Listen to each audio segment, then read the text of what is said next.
And now, all well and good to have an education and ideas and even long experience. But if the money and the mentors and the training are not there to start your new initiative, a person with an entrepreneurial idea and all the spirit to make it happen can be stymied, can be held back, working for someone else forever, to the detriment not only of the individual, but also to the detriment of the nation, not to mention all those unserved potential customers who would have been served. Recognizing this, His Majesty has created Oasis 500, a new information and communications technology seed fund, not only for Jordanian startups, but to fund promising ideas across the Arab region. It's part of His Majesty's King Abdullah II Fund for Development, the KAFD. It's called the Oasis 500 because that's the goal, to fund 500 Arab startups. It's a pretty big goal. So they got a big guy to lead it. He's the executive chairman, Dr. Usama Fayyad, an entrepreneur himself, chairman of D1G.com, a new generation internet community and rich media content sharing site focused on the Arabic-speaking online audience. In the U.S., he's CEO of Open Insights LLC, a data strategy, technology, and consulting firm. Earlier, Usama co-founded and served as CEO of Digimine Incorporated, a data analysis and mining company that he launched, ended up doing web analytics for some of the world's largest corporations. Then he co-founded and led the DMX Group, a data mining and data strategy startup, consulting and technology company that was so successful it was acquired by Yahoo, which led to Usama becoming Chief Data Officer and Executive Vice President of Yahoo in California. So, Dr. Usama Fayyad, we see the potential of the Jordanian entrepreneur, starting a company, employing people, selling out at significant personal gain, and then starting more companies. Who better to lead Oasis 500? Let's meet Dr. Usama Fayyad, ladies and gentlemen. Have a seat right here, Usama. Yeah, that's good.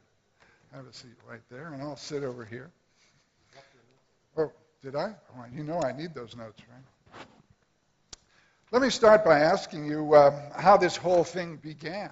I mean, it's a great idea. Has been started by His Majesty. Was it his idea? Where did it come from? Look, first of all, thank you for the kind introduction, and thank you to Ayman Mazahri and to His Excellency Marwan Jum'a for organizing this conference and this session. And by the way, I do want you to hang around to the end of the session. It's going to be short and sweet, and we're going to do a graduation. His Excellency is going to actually graduate the 12 who survived our boot camp. I'll talk about that in a second. And more importantly, you'll get to meet some of them. We'll bring them to the stage, and I want them to tell you their story directly, so it'll be lively. Now, back to your questions. About a year and a half ago, when Yahoo acquired Maktoob for something over $160 million, His Majesty actually called upon a few people under the leadership of now His Excellency Marwan Jum'a. Back then he was just Marwan Jum'a as a private citizen, and asked him to assemble a group. And Marwan brought people like Ayman and Walid Tahabsam and several others, Nashat Masri, Emil Qubaisi, called me in the US and said, you know, get your butt over here. We need to think about some ideas. And the question from His Majesty was, what do we have to do that works, that's not government, that's private sector, that will actually do more of this? And in doing this, we sort of started looking at the needs in the region, and we realized many things were missing. The biggest thing missing was what we call the, let me see if the clicker works, the desert, which is, if you're a company, and my clicker is not working, so I will go to manual next. All right. No clicker. Try Arabic. There we go. All right. All right. The clicker is on now. If you're an entrepreneur and you have an idea and you want to start a company, you borrow money from your parents probably or your family, you get started, and then you enter this desert. No one in the Middle East will give you money if you're a pre-revenue company. Essentially no one. There's a few individuals, myself included, who invest in these pre-revenue companies, but really no one will give you money. So many good ideas in Jordan and in the region essentially die in this desert. The dilemma, Scott, is in this area is if you cross this desert, if you become a revenue-making, profit-making company, your chances of raising money are higher than even in the United States. Oh. But what happens because of the lack of trust and because of this dynamic is if you're an entrepreneur and you cross this desert, the last thing you'll do is raise money and give somebody shares in your company. So the capital sits there starving, watching good companies who are refusing capital. And this is how the whole idea started. His Majesty liked the idea. He said, tell me what you need, called us his kitchen cabinet, and we launched Oasis 500, and we worked on a very rough, and I'll give you a feel for the calendar, a very rough and very tough schedule to launch it and do one wave after another of this training companies, and then funding them, and then funding them again, and then getting them out to get angel investors and finally become public companies. Yeah, so what do you need to cross this desert? What are the steps you have to undertake to create the Oasis 500 and make it start to work? So, as we said, the funding in the MENA region doesn't cover the early stage and the angel stage. So what we need, or what Oasis 500 does, is 4 things, right? We have a training program to make sure that you understand what it takes to make a business. Many people have a business idea, but they don't understand what it takes to build a business. That you need marketing, you need sales, you need a business model. You know, many people I ask, what's a business model? They'll talk about a business plan, which is not a business model. A business model is how do you make money. Mm-hmm. You need startup funding and mentorship and incubation. The startup funding we will give. If you qualify and if you make it through our boot camp and you'll meet some of our characters who made it through, you get 10,000 dinars, about $15,000. And then if you qualify for the next stage, you get 50K to get going. You need mentorship. A lot of the capital that goes into companies, myself included, I raised a lot of money in my time in the United States, and I look back at some of the mistakes I made, and millions were wasted because I made the wrong choice, because there wasn't somebody there telling me, you know what, don't do this, don't sign this deal, don't sign this building, don't hire this sales exec, go for somebody like this, etc. Lots of money gets wasted, lots of capital, which is oxygen for a startup, gets wasted. And then the 4th thing we do is angel networks. People in the Middle East, they know investment.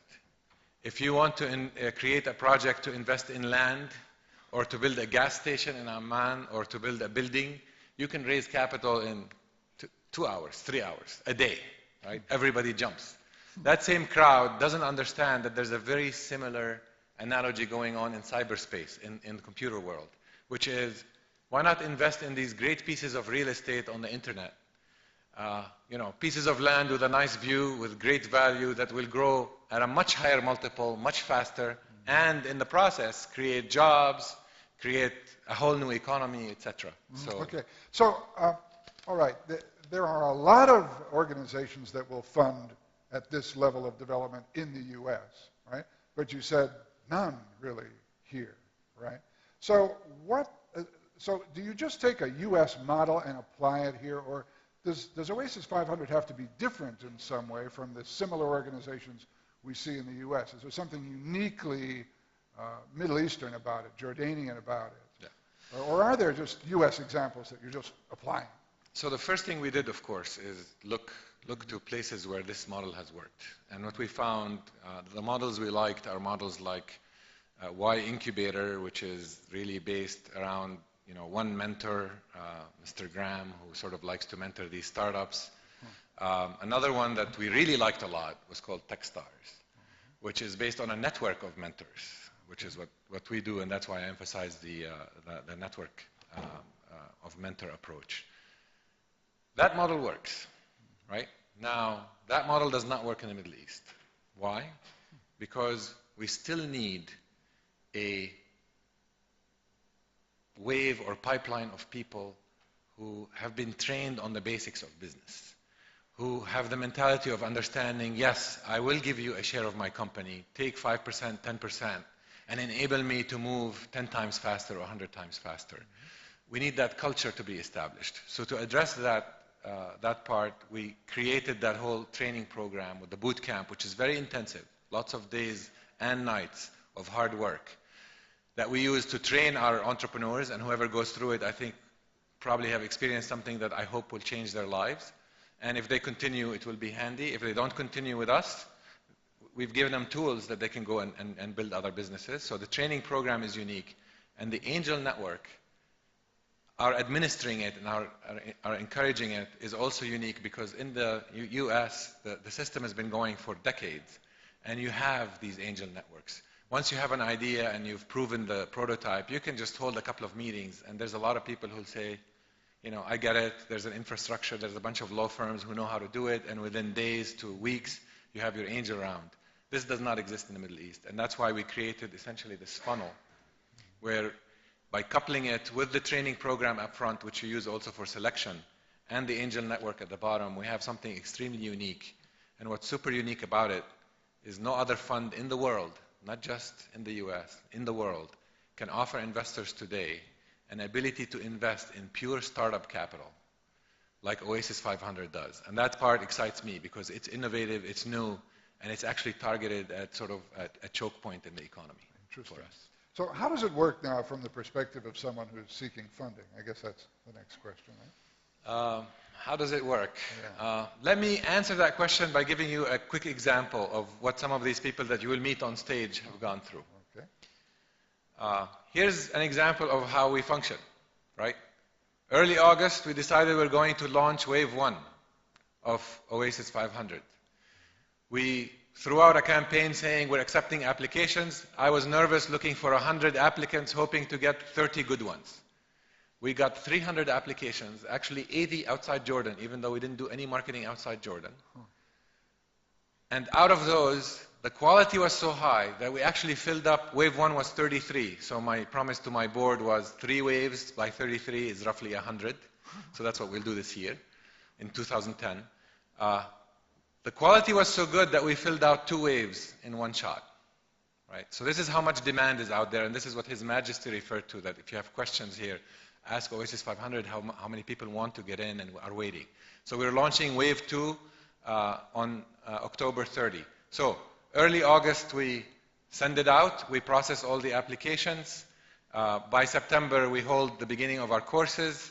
These folks will go through a grueling 6 days, followed by another grueling 2 days and nights, followed by the third part, which these guys went through, the final part of the boot camp, which is stress testing the business model. So we take your business model, and you heard about the stress test in the US. We spent 2 days, reformulating it, rebuilding it, looking at the alternatives, stress testing it, and seeing which of these survive. So this is the process you go through, and if you make it, if you survive this, you make it to the final stage. Where some you get people the money. have. What happens next after this launch? Our big challenge, 500 is still a big number. A lot of people advised me that 500 is, too high. I'm so elated after our first wave that I think my confidence in its achievement is very high now. Here's a sort of chart of how we're going to get to 500 companies. And, I'll let you do the math and sort of see how we think. These are the different stages I explained to you, and you can see the 500, how they accumulate over 5 years. Our next big challenge now is forming the mentor network and forming the angel network. Well, I can't wait to meet these people who came out on top from this enormous pool. So let's meet some of those Wave 1 finalists. Can I call them up? We have a short video to show, and then we'll call them up. We have a 1 minute video. This is my chance to transform my idea into a successful business. There is more to business than just funding. I was seeking investment for my project and received apologies. I always had a dream to start my own business. Oasis is about actions, not just words. We always hear people saying, if only I had more money. But we rarely hear people wishing for more experience or knowledge or even the right coaching. I feel they take my idea as a personal challenge. They want me to succeed. I found Oasis 500 a great opportunity to help me achieve my dream.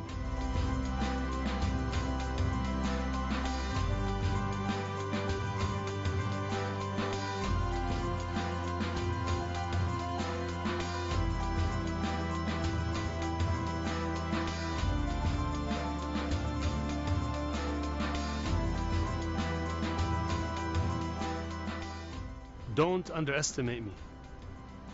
I believe I will succeed. I'm looking forward to start my business. Oasis 500 supports entrepreneurs make their dreams come true by providing them with facilities, incubation, training, and of course, cash. If you have the idea, the will, the commitment, determination, and the passion, we are here for you to help you with funding, with training, with advice and mentorship from seasoned entrepreneurs.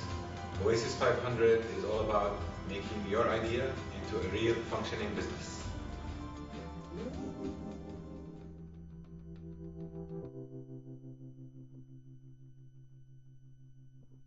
Okay, ladies and gentlemen, let's meet Ibrahim Mana, Khalid Husseini, Lana Al Salem, Fadi Sawakti, and Mahmoud El Nasser. Please come up and let's sit here. Ibrahim, Khalid, Lana, Fadi, and Mahmoud. Wow, the big winners. Good. I'm sorry. Yeah, that's you. Ibrahim? Oh, you didn't sit there. It doesn't make any difference. Okay, good. Have a seat. Yeah, go ahead. I thought we'd do this. This is going to be very short, but I just want them to tell you their stories. So let me ask a few questions. I'll start with Khalid. What's the top thing you learned from Oasis 500 experience? One thing. Very brief. Okay. Top thing I learned was it really reinforced in me the mindset of the details, paying attention to the details, and actually following up on them, not letting anything fall to the side. This boot camp experience, would you actually recommend it to friends? If they're good friends, no. Absolutely, I would, for sure. Ibrahim, let me ask you, what made you want to become an entrepreneur? Well, basically, it was a personal challenge. I had what I think is a good idea. I was very passionate to implement this idea. So it was a personal challenge. The challenge of the idea. Fadi? Yes. Did you get friends and family support when you said you're entering this boot camp and this Oasis 500? Yeah, 100%. They know my passion to start my own business, and it's been for years, and let's say, happy to know that there's such initiative in Jordan that will make my dream come true eventually. Lana, you're probably the most intellectual in this crowd. Was the training useful? Did it change your business thinking? At least we survived the 3 weeks. It's really a boot camp. We didn't have any weekend for the past 3 weeks. It was really tough. But actually, I have taken a lot of training and courses. It has changed a lot of things in the way I think. And I realized that if I took this kind of training 10 years ago, it would have changed my life. Not now, but 10 years ago. And the training were really extremely good. We took 3 types of training. The first one was about our behavior and how we have to behave as entrepreneurs, and it challenged us, and we perceived ourselves in a totally different way after, I think, this training. Then we had another one. It was totally about entrepreneurship in ICT. And then the last one, how we transfer our own idea to make it, transfer it to a business one. So it was combining the 3 of them. It gave us, I think, the tools. Even if we do not take the 10K, we can go ahead in any other business we want to do. Finally, Mahmoud, What's a cool memory you have of the boot camp? And Mahmoud, by the way, comes from the Air Force. I came from military background, so when I retired, I wanted to start my own business, so I found Oasis 500 a good opportunity.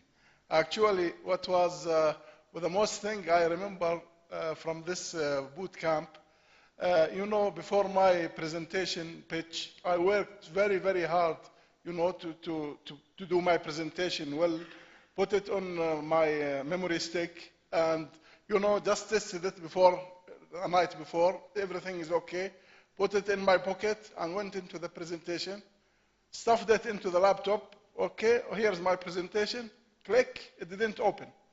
So, so I was very frustrated, and thanks to technology and some friends, I accessed the internet and got it from there and managed to survive. Okay. So a lesson learned, always keep backups. Good.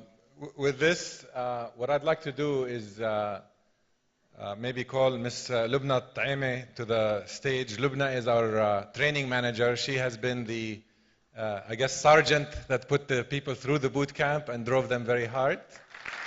A round of applause for her. I would call on Minister Jum'a and Mr. Ayman Mazahri to come up here. And I think Lubna is going to be calling the names one by one, or Umar, I'm sorry. Umar will call the names, and we will give them certificates. These are the graduates of the boot camp, these 5, plus another 7. Microphone, 2 of them. Are you going to come here? Yeah. Okay, good. Thank you. We would like to announce the Oasis 500 recipients for the training boot camp. They have finished 100 hours of training. From Wheels Express, Brahim Manna. From Ishrah.com, Khalid Al-Husseini. From ME Components, Mahmoud Al-Nasir. From eCampaign, Lana El-Salim. From Advanced Telecom Solutions, Haytham Taha. From Arabic Audio Book Center, Ala Sliman.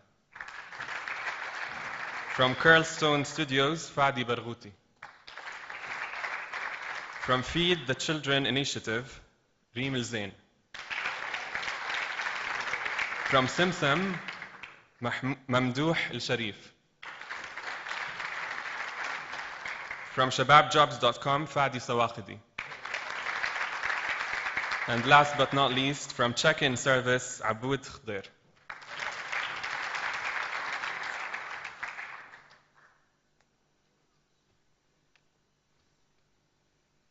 You're going to close the meeting, right? You're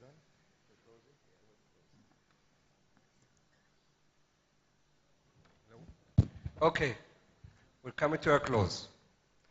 To be honest, I'm so excited and thrilled. I'm enjoying it so much. I don't want it to end. It's been an exciting 2 days. If you think it was successful, it was because of you, the speakers, the audience. You made it lively, you made it interactive, and the experience was so enjoyable and useful and informative. I would like to quickly thank the teams that worked behind the scenes. Raed Balbesi and company, and the teams that work with him.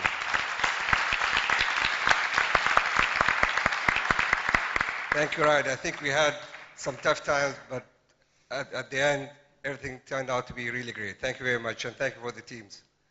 I have to thank His Excellency. He gave me such a hard time. I tried to give him a hard time back, but I can't. He's the government, so I have to sort of accept it and go on. But again, thank you, Your Excellency, and thanks to the teams of the ministry. Whoever is here and whoever is not, they worked hard with us for the past few months, and it was true partnership in preparation for this conference. Thanks to our speakers, Scott and Wajih. I don't know where he is today. He's probably left. Again, this is an event that we enjoyed, and we look forward to see you again in 2 years And if I may, I would like to ask Marwan, His Excellency, to give us a word at the end of this conference. Thank you.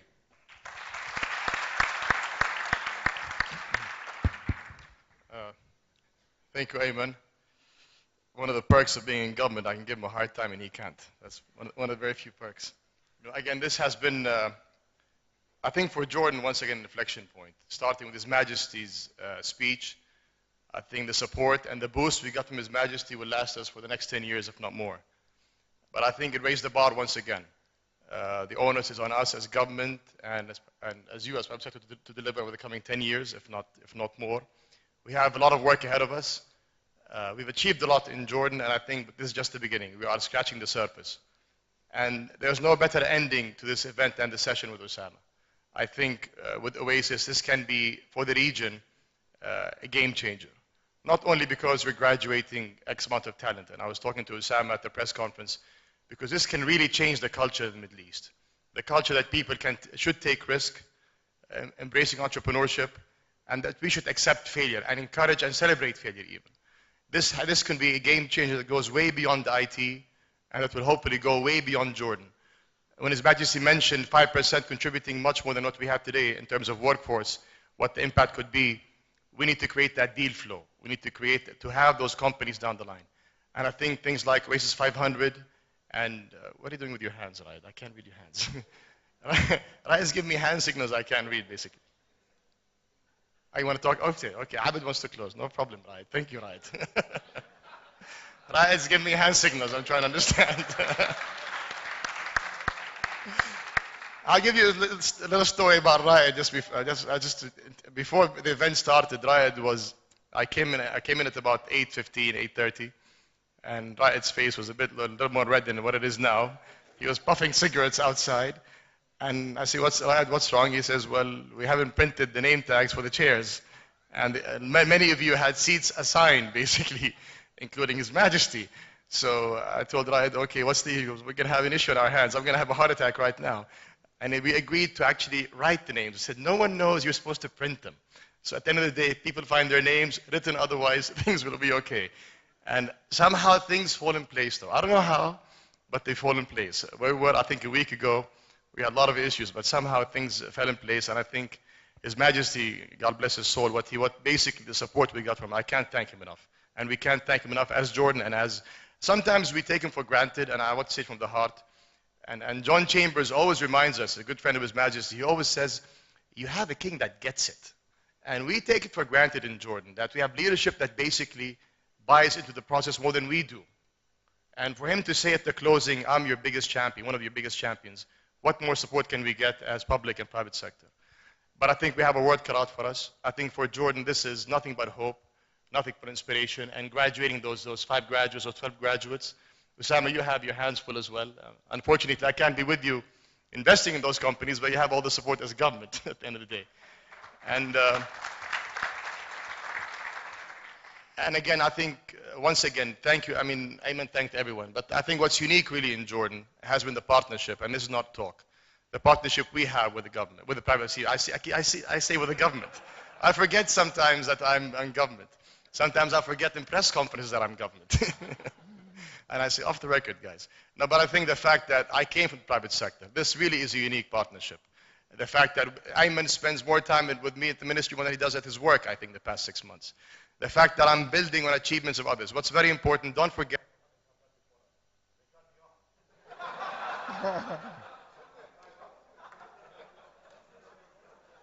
Hello?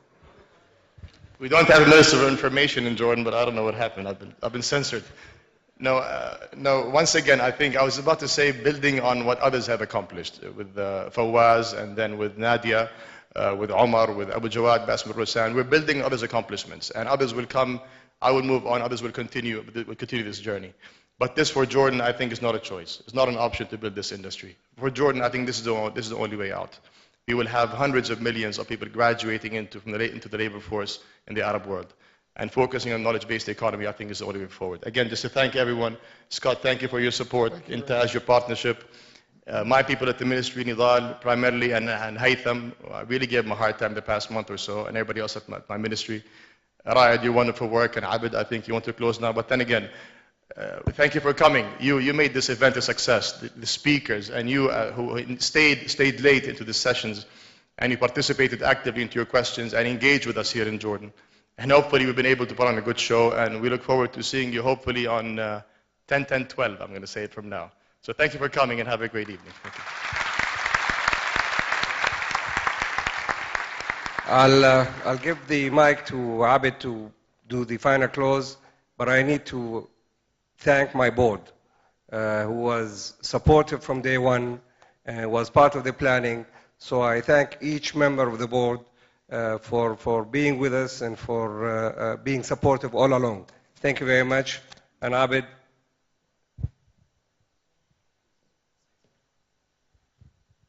Thank you, Abu Zaid. Ma'alik, Minister Jum'a, thank you very much. Scott, thank you for moderating a very good event and a successful one. Allow me just to say a couple of words, actually. I'd like to thank our partners, the Ministry of ICT, of course, as a main partner. I'd like to thank the Development Zones Commission and the Business Park for actually working with us on this important event. And I hope that we work on many others as well. I'd like also to thank our gold sponsors or our gold partners, EMC, Orange, Qatar Science Technology Park, Omnia, and Zain. I'd like to thank our silver partners, Dama Max, Huawei, Linked Online, and Optimiza, our affiliate partners, Synopsys, Escadenia Software, and our BPO partners, Crystal Call, Extensia. I'd like also to thank our forum supporters, and I'd like to thank our media partners and sponsors. It's been a pleasure actually having you all with us today in the past 2 days. I hope that you've listened to important topics as we promised you. I hope that you've listened to what we promised, more than 70 speakers. It was actually 72 speakers, so which is good. And thank you for joining us. It's been a pleasure having you, and we look forward to seeing you at 10-10-12, as His Excellency said. 10-10-12, yes, that's the date. And I'd like to thank my board and for the continuous support to Intaj and the ministry as well for their partnership. And I'd like to thank our members, you actually, for continuing the support to Intaj over the past 10 years and hopefully many other years.